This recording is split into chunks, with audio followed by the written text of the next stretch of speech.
Episode 22, Save That Woman. Bryce's heart skipped a beat. He had never felt like this before. He was nervous, excited, and even had a little bit of anticipation. Liam, tell me, how old are you this year? He stared at Liam's face, which did look similar to his.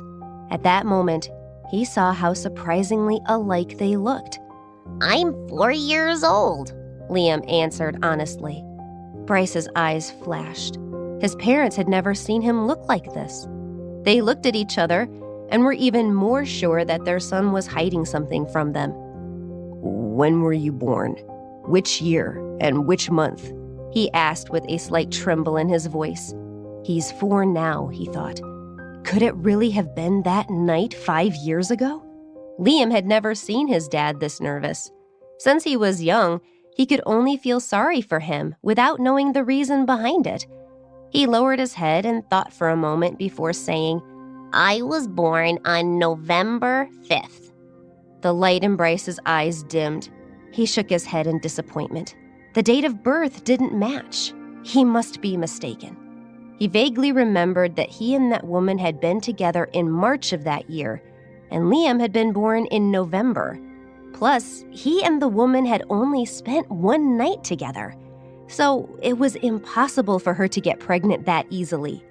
He felt relieved and stopped looking at Liam. He said to his parents calmly, "This is not my child, I'm sure." But he didn't know that Natalie had given birth prematurely due to her poor health abroad. Bryce's parents knew that he would not lie about this sort of thing, so when he told them that Liam was not his child, they were filled with disappointment. He wasn't their grandson, so it didn't matter how much they liked him. Michelle hugged Liam tighter. She sighed and asked, "Then what should we do now? How did this child find you?" Bryce was a powerful man. Although Liam wasn't his child, there was no guarantee that someone wouldn't exploit this opportunity. Michelle couldn't help but worry and wonder whether Liam had been used somehow. "This matter is a little complicated. You don't have to worry about it." Bryce frowned. He clearly didn't want to explain any more about it. Just thinking about Natalie gave him a headache. Liam looked at Bryce and his parents and explained, Mom was taken away by bad people. Dad said he would bring Mom back, so I'll wait here for her. Although he was young, his speech was clear, like an adult. Michelle glanced at the boy in her arms with a complicated expression. Then she put him down on the couch and pulled Bryce aside. "Bryce," she said, "if this isn't your child, then where is the father? Why does he call you Dad all the time? And what happened to his mother?" Bryce let out a long sigh. He had no choice but to explain. "Liam is from a single-parent family. His mother takes care of him alone, and he has no father. Maybe because he thinks that I look like his father, he couldn't help but call me Dad." The moment he said this, Bryce felt surprised. Was he speaking for Liam? Michelle looked at Liam, who was still sitting on the couch with a pained expression. She hadn't expected him to be fatherless, and she sighed and said, "Then what are you going to do?" Bryce also shifted his gaze to Liam. Remembering how the boy had cried in his arms, his heart softened and he said, "I promised that I would save his mother. Then we will never have anything to do with each other again." Michelle nodded with some understanding, but she was a little surprised. She knew her son best, and he hated trouble. But now it seemed he couldn't bear to treat this child harshly. This was truly a rare sight. She thought for a while and said, "How about this? It's not convenient for Liam to be with you all the time. Right now, you have work to do. We will look after him. And when you get his mom back, then you can return him to her." Bryce nodded. It was indeed inconvenient for the child to stay with him, so he reached out to call Liam. Seeing his dad wave, Liam obediently jumped down from the sofa and ran over to him. He called out sweetly, Yes, Dad. Bryce's expression changed for a moment. For some reason, he suddenly felt reluctant to let him go. But he said to him coldly, "Liam, you have to go with my parents right now, as I have things to take care of. I'll find your mother. Will you wait for her to come and pick you up?"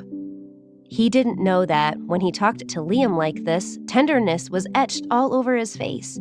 His parents looked at each other with complicated expressions as their hearts filled with bewilderment. Liam nodded. He knew that his dad was really busy and that he could not continue to mess around. So he followed his grandparents. After they left, the huge office finally fell quiet, and Bryce's headache returned as he thought about how to save that woman. Suddenly, he wondered why he cared so much about her. He could have entrusted this matter to his men. Instead of thinking about such trivial things, he went back to business. Recently, there was a problem with one of his company's projects in a neighboring city. Bryce was very meticulous when he worked, so he went straight to the city on a business trip. He left for 2 days. For those 2 days, Natalie was trapped in the Davidson family home. Her heart burned with anxiety. She was very worried about Liam's safety. At the same time, the harm that her family had done to her had already put her despairing heart on the verge of collapse. Although she was given food, she lost weight because of her worries, which made her look even weaker than before. Since Cheryl had nothing better to do, she brought food to her sister. Seeing her looking like this, she started to feel secretly proud of herself.